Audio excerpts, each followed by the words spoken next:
आध्यात्मिक शक्ति को विकसित करने के लिए भगवान को अपना मानना एक होता है, अपने बलबूते से उन्नत होना।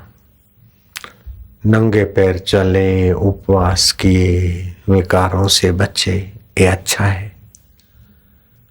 लेकिन ये अपनी मेहनत से कोई करोड़पति होना चाहे, भिखमंगा करोड़पति होना चाहे, तो अपनी मेहनत से भीख मांगे, कर कसर से रहे, इकट्ठा करे और करोड़पति हो भी और न भी हो सके। लेकिन करोड़पति के गोद चला जाए तो उसी दिन से वो करोड़पति का बेटा करोड़पति है। ऐसे ही हम भगवान के और भगवान को पाए हुए संत महात्माओं के अपने को मान ले, हो गया काम। फिर थोड़ा सा साधन भी बड़ी बरकत देता है।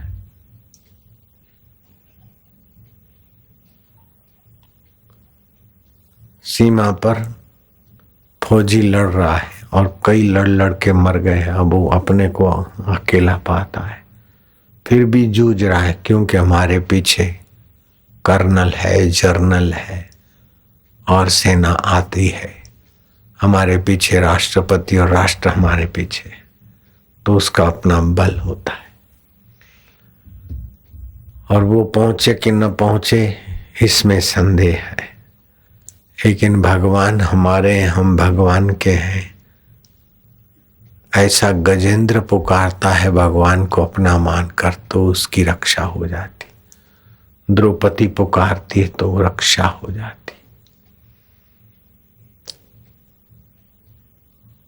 जरा जरा बात में ऊपर ऊपर से भगवान को पुकारने से रक्षा का एहसास नहीं होता, लेकिन भगवान को मन से सच्चे भाव से पुकारे और अपना प्रयत्न करें, भगवान की सहायता काम देती और प्रेरणा भी देती।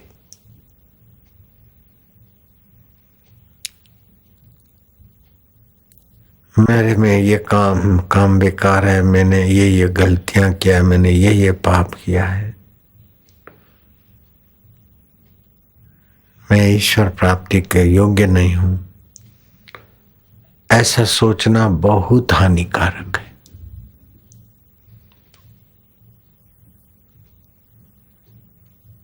कोई सज्जन आदमी ब्राह्मण को आमंत्रण दे आया और ब्राह्मण घर पे आए, उसने बिछाया, ब्राह्मण को बिठाया, पानी का गिलास रखा, थाली रखी। अब ब्राह्मण ये सोचे कि भोजन देगा कि नहीं देगा, खिलाएगा कि नहीं खिलाएगा, तो बिल्कुल गलती है।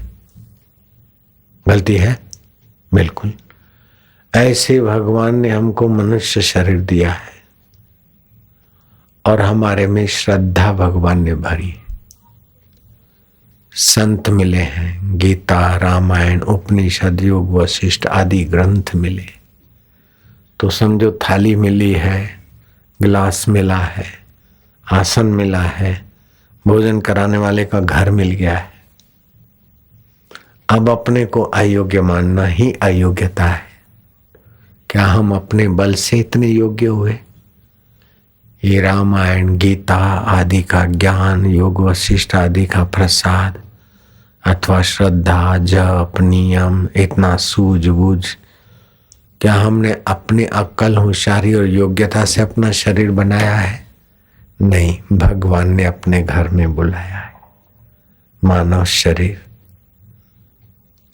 भगवान आमंत्रण दे रहे हैं अपने घर में, मनुष्य शरीर दिया, समझो भगवान ने बुलावा दिया। फिर श्रद्धा भक्ति दी, शास्त्र का ज्ञान दिया, संतों का संग दिया, तो थाली, पत्तल, गिलास सब हो गया और कोई व्यंजन धर भी दिया। अब सोचे कि खिलाएगा कि नहीं खिलाएगा, तो सोचना गलती है। ऐसे हमको भगवान मिलेंगे कि नहीं मिलेंगे, बिल्कुल ऐसी ही गलती है। आपको यहाँ शिविर के निमित्त बुलाया और आपको पास दे दी, फिर आप सोचे कि क्या बताइए भोजन देंगे कि नहीं देंगे, सत्संग में बैठने देंगे कि नहीं देंगे।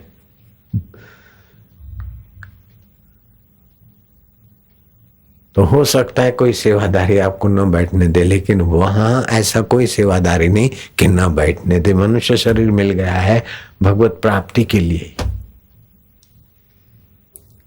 इसीलिए कभी भी निराश नहीं होना चाहिए और अपने को अयोग्य नहीं मानना चाहिए। गलती हो तो सुधारते जाए और नहीं सुधरती तो हे नाथ, ये गलती मेरे मन में है, मेरे बुद्धि में है, गंदी आदत है, आप ही कृपा करो।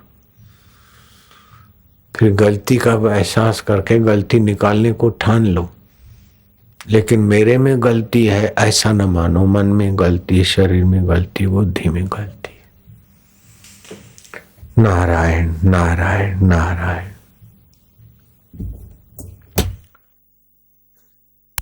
बिगड़ी जन्म अनेक की सुधरे अब, और आजू तुलसी होई राम को राम भजी तजी को समाजो।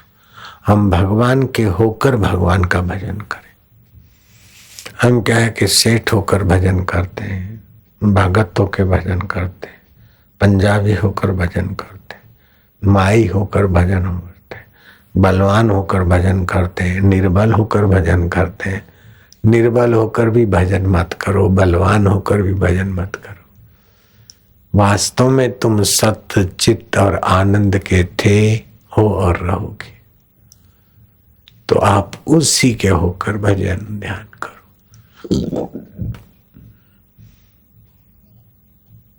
और भजन करते करते सुमरन की, जैसे कल अपन किए थे ना, जब ओमकार का जप किया, हर्ष फिर दीर्घ होता है, साफल्य ऊर्जा बनती, फिर प्लुत होता है, भगवान में विश्रांति मिलती।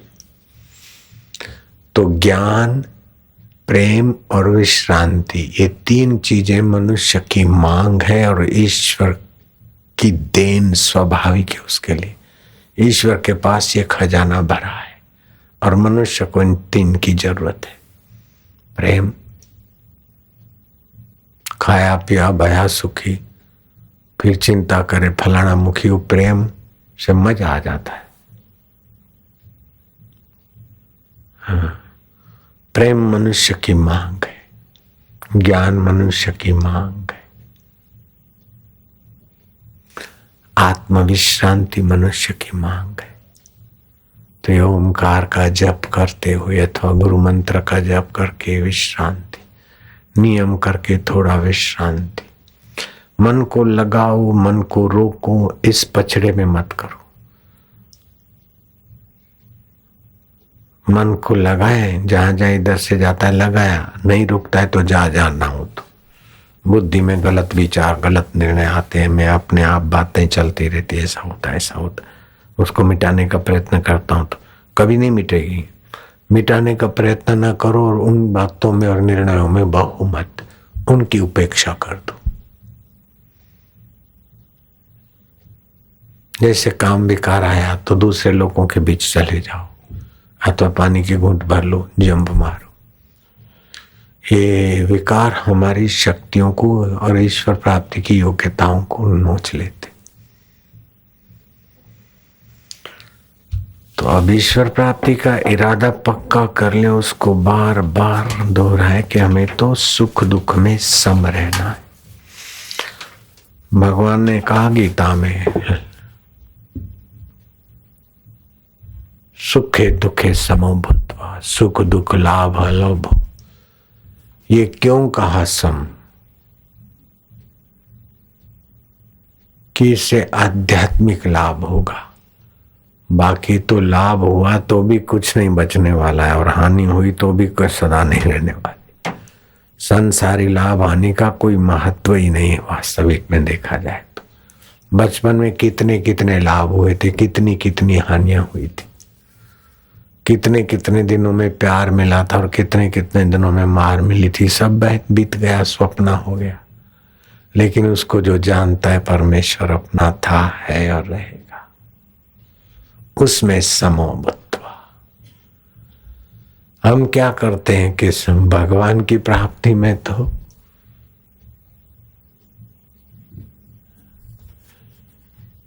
हुई ना हुई चलेगा, संसार की प्राप्ति में अपने को झोंक देते। संसार के लाभ को हम सच्चा मानते, हालांकि वो है नहीं, हो के मिट जाता है। भगवान का लाभ ही सच्चा लाभ है, भगवत प्राप्ति लाभ ही सच्चा लाभ है। संसारी लाभ कितने कितने लोगों को क्या क्या लाभ हुआ, अब देखो बुढ़ापे में कुछ भी नहीं, मर गए तो क्या ले गए।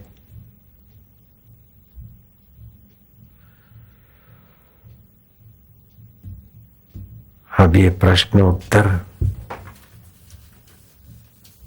जैसा सत्संग तो मिल गया है, ये जो सुना है उसी में आप चुप बैठो, अपने तरफ से ध्यान ना करो, ध्यान हो जाने दो, अपने तरफ से साधन ना करो। जैसे बच्चा माँ की गोद में, ऐसे हम भगवान में। श्वास अंदर जाता है और बाहर आता है एक, श्वास अंदर जाता है शांति, बाहर आता है गिनती। भगवान हमारे हैं, अभी है, यही है, प्रीति, विश्रांति। और भगवान सत्य है, शरीर के बाद भी रहते हो, शरीर के पहले भी थे। भगवान चेतन है, हाथ को पता नहीं मैं हाथ हूं, लेकिन चैतन्य भगवान को पता है ये हाथ है। मन को पता नहीं मैं मन हूं, लेकिन मैं चैतन्य भगवान के मन में ऐसे विचार आए। बुद्धि के निर्णय बदले, लेकिन फिर भी जो नहीं बदलता वो भगवान मेरे हैं, अपने, वे मेरे प्यारे। तो प्रीति, ज्ञान और विश्रांति का आज साधन प्रसाद पाएंगे अपन। कल पापनाशिनी ऊर्जा बढ़ाने वाला प्रयोग पाए थे, तो आज ये करेंगे, लेकिन कर्तृत्व तो न रहे, सहज में होने देंगे।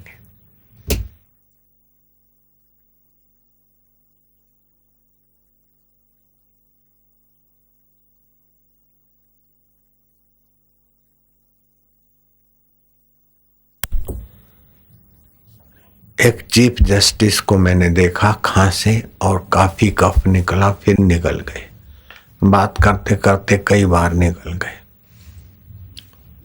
अभी हयात है, लेकिन मेरे को कभी आए तो फिर मौका मिलेगा तो मैं जरा प्रेम से समझा दूंगा।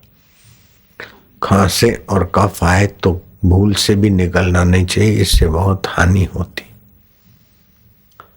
कोलेस्ट्रॉल और ये शरीर के दोष निकलते हैं कफ, और फिर निकल जाने से फिर शरीर को कितनी मेहनत करनी पड़ती है और आंतों पर भी लोड पड़ता है। तो जरा भी कफ आए तो या तो बाहर फेंक के आना चाहिए, नहीं तो कोई साधन रखना चाहिए, कफ निकलना नहीं चाहिए। कई लोग खांसते फिर निकल जाते हैं, गल लगता तो थोड़ी सी गलती है, लेकिन नुकसान बहुत होता है। सत्संग में क्या क्या मिलता है?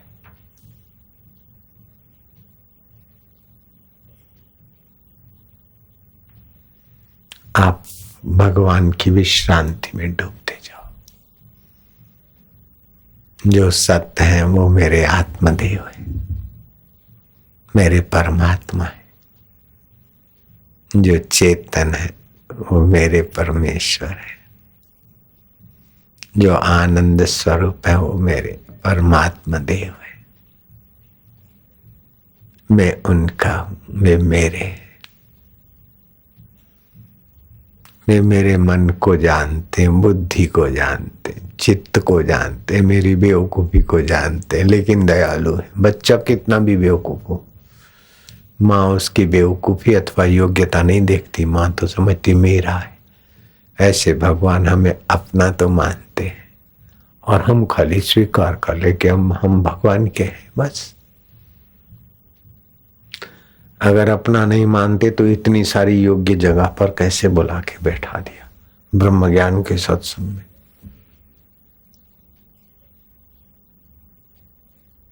क्या हम अपनी योग्यता से मनुष्य शरीर धारण किया है क्या? ये शरीर हमने अपने बल से बनाया क्या? भगवान ने बनवाया है। क्या ख्याल है? अपन अपना शरीर अपने बनाया क्या? भगवान ने दिया है।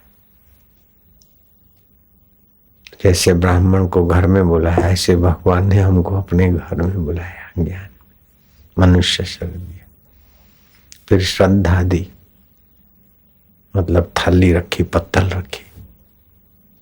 फिर सत्संग दिया तो कुछ व्यंजन परोसे। अब सोचे कि क्या पता ये खिलाएगा कि नहीं खिलाएगा, तो सोचने वाला गलती करता है। मैं योग्यता नहीं है ऐसा कभी ना सोचे। मेरे को भगवान मिलेंगे कि नहीं मिलेंगे ये कभी ना सोचे। वास्तव में भगवान मिले हुए हैं, केवल मिल मिल के बिछड़ने वाले संसार की सत्यता है, और जो बिछड़ता नहीं उसकी प्रीति और सत्यता नहीं दिखती। इतनी ही गलती है बस।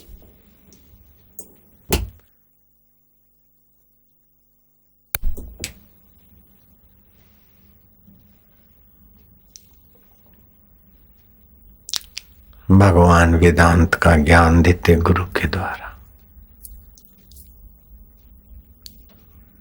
ऐसा नहीं कि मरने के बाद कहीं जाएंगे तभी मुक्ति होगी, अथवा कोई अवस्था बनेगी तब हमारे को भगवान मिलेंगे, अथवा इतने यज्ञ और इतने व्रत और इतने तप और इतने नियम करेंगे तब मिलेंगे। ऐसा नहीं।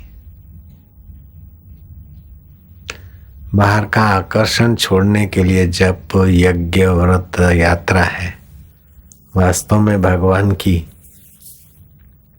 भूख जग जाए, जैसे बच्चे को माँ की भूख जग जाए तो माँ हृदय से लगा देती, ऐसे भगवान हृदय में प्रकट हो जाते। बिल्कुल सच्ची बात।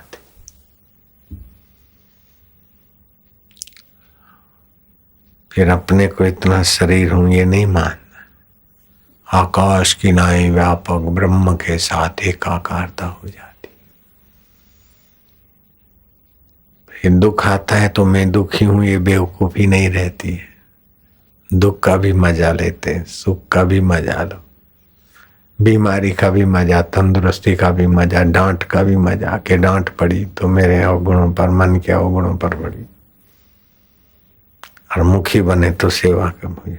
वाह वाह प्रभु, वाह गुरु, वाह, तो मौज हो जाती।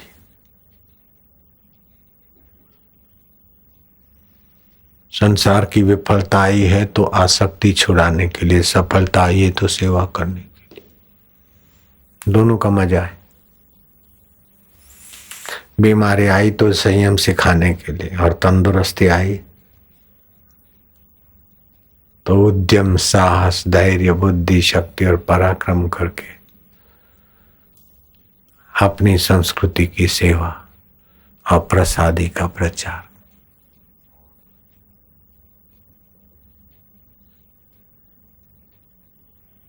व्यर्थ के गपशप में क्यों समय खोना, व्यर्थ के चिंतन में क्यों समय खोना। फिर मनोराज चलता है, बैठे बैठे मन एक का एक उधेड़ बुन करता है, तो बीच बीच में ओ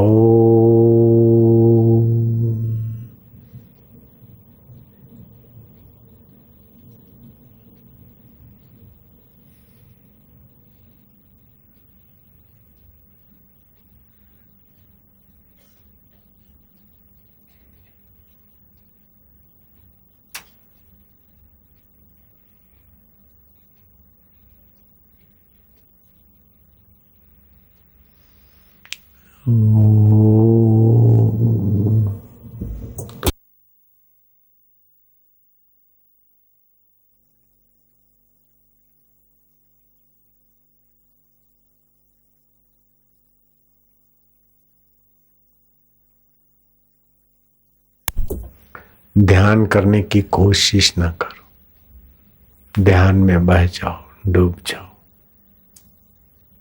प्रयत्न करोगे, जैसे नींद आने का प्रयत्न नहीं करते तो नींद आती, ऐसे ध्यान करने का प्रयत्न न करे, ओम करके चुप बैठ जाए शांत, फिर मन इधर उधर जाए तो श्वास उश्वास करते। विवेकानंद बोलते थे कि ये संसारी पढ़ाई में समय इतना बर्बाद किया, अगर मुझे फिर से पढ़ना पड़े तो मैं 2 विषयों को ही पढ़ूंगा बस। इतना सारा जगत में का कचरा नहीं भरेंगे। सुभाष चंद्र बोस कहते हैं कि अगर स्कूली कॉलेजी डिग्रियों के बाद भी मनुष्य में शांति, सच्चरित्रता और आध्यात्मिकता नहीं आई तो इससे मैं अनपढ़ रहना पसंद करूंगा। आध्यात्मिक उन्नति के बिना नैतिक उन्नति और भौतिक उन्नति सुखदायी नहीं हो सकती, संभव भी नहीं। आध्यात्मिक उन्नति का ये सुंदर उपाय आपको बता रहे, सुंदर तरीका है। एकाग्रता और अनासक्ति। एकाग्रता और अनासक्ति। अनाश्रिता कर्म फलम, गीता में भगवान ने कहा, कार्यम कर्म करोति या सन्यासी च योगी, वह सन्यासी है योगी। एकाग्रता और आसक्ति का अभाव भगवत प्राप्ति में एकदम सीधा रास्ता कर दे। और एकाग्रता में संयम की, सदाचार की जो आवश्यकता है, शर्त। दंभ, पाखंड, निंदा, चुगली, दुराचार, इससे अपने को बचाएं। अगर फिसलते तो हे भगवान, हे प्रभु, हे नाथ, रक्षमाम रक्षमा पाहि मां।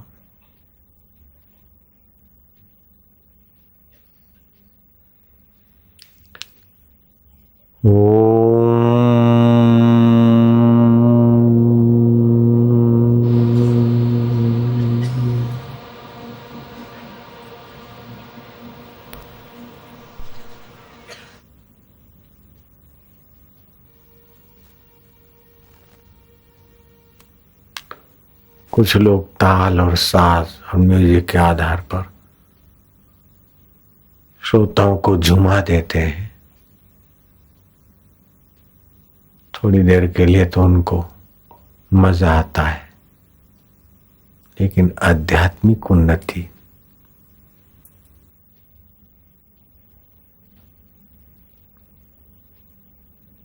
वास्तविक आध्यात्मिक उन्नति नहीं हो पाती। थोड़ी धार्मिकता जैसा लगता है, चलो भाई रोक और पोक की जगह के बदले दूसरी जगह पर गए, बड़ा मजा आया। सत्संग में, कीर्तन में मजा आना एक बात है, और तत्व में, परमात्मा में विश्रांति पाना दूसरी बात है। परमेश्वर तत्व में, परमेश्वर स्वभाव में, और परमेश्वर स्वभाव सभी के रोम रोम में रम रहा है। इसीलिए उस परमात्मा को बोलते राम। रामायण में लिखा है, उमा राम स्वभाव जे ही जाना। उस रोम रोम में रमने वाले सच्चिदानंद प्रभु का स्वभाव जिसने जाना, उसका जीवन तो विश्रांतिमय, ज्ञानमय, रसमय हो जाता है। चाहे स्कूली विद्या नहीं भी हो,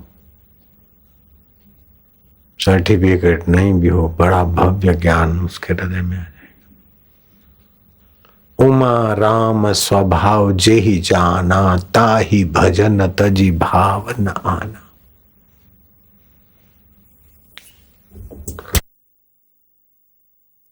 जिसने अपने सच्चिदानंद प्रभु का स्वभाव जाना, वो उसके रस के बिना किसी विकारी रस में उसका मन टिकेगा नहीं, लगेगा नहीं।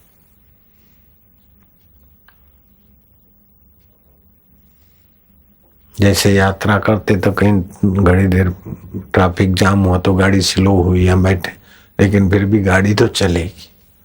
ऐसे जिसने भगवान के स्वभाव को जाना, वो कहीं मिला जुला, लेकिन फिर ध्यान में ईश्वर के चिंतन उसमें चला जाएगा, संसार में फंसेगा नहीं।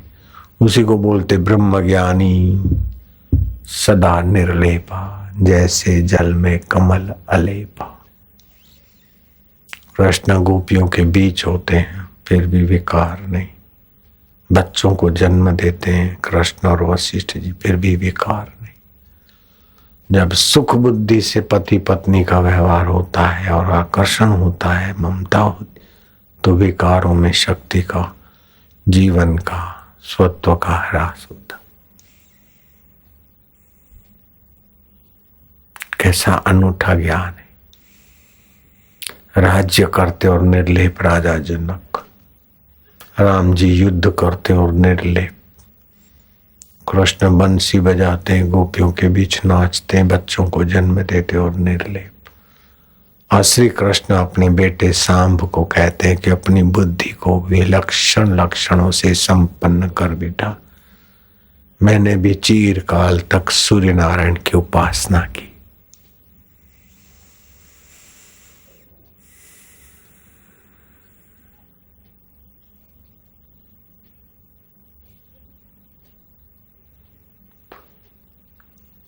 सूर्य की 3 अवस्था, सुबह दोपहर शाम, ऐसे जीवन की भी 3 अवस्था।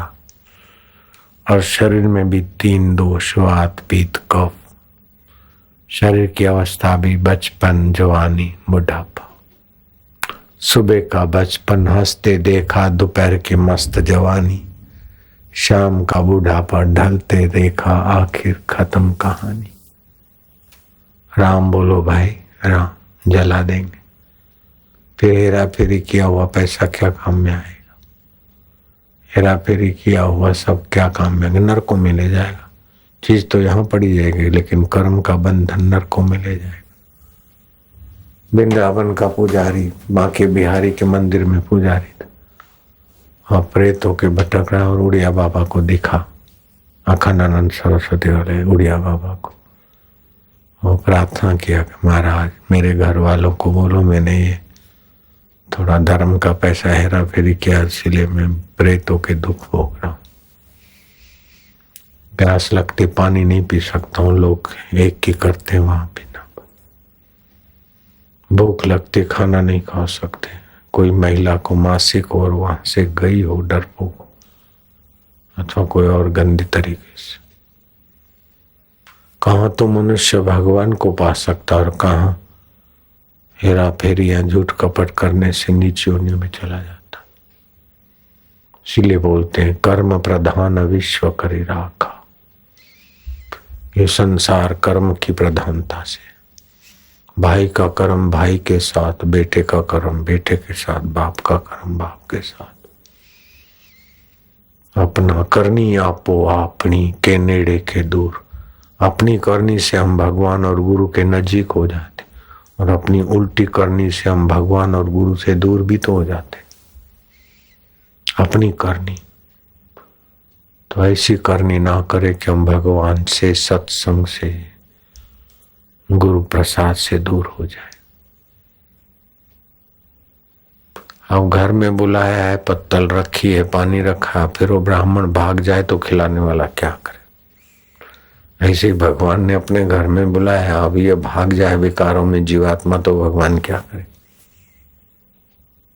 हेरा फेरी में भाग जाए, निंदा में भाग जाए, कपट में भाग जाए। जैसे बुलाया, थाली पे बैठा है और वो भाग जाए तो घर वाला क्या करेगा? ऐसे लोग विकारों में पड़ जाए, पाप में पड़ जाए तो भगवान क्या करे?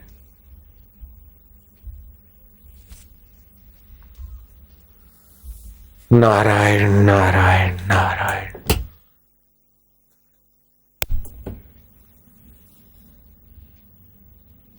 सत्संग आदर से सुनने से बुद्धि का विकास होता, पापों का क्षय होता, सूझबूझ सेवा में बरकत आती। और जिनको सत्संग के समय सेवा मिली है, वे तत्परता से सेवा में लगे तो उनको सत्संगियों की सेवा बहुत कुछ दे जाती। जिनको शिविर के समय सेवा मिली है, चौकी की या कोई भी, अपनी सेवा में खूब तत्परता से लगो, आनंद आने लगेगा, अंतरात्मा रीझ जाएगा। अपनी सेवा छोड़ के हे करते रहे तो घाटे में रह जाते। ओ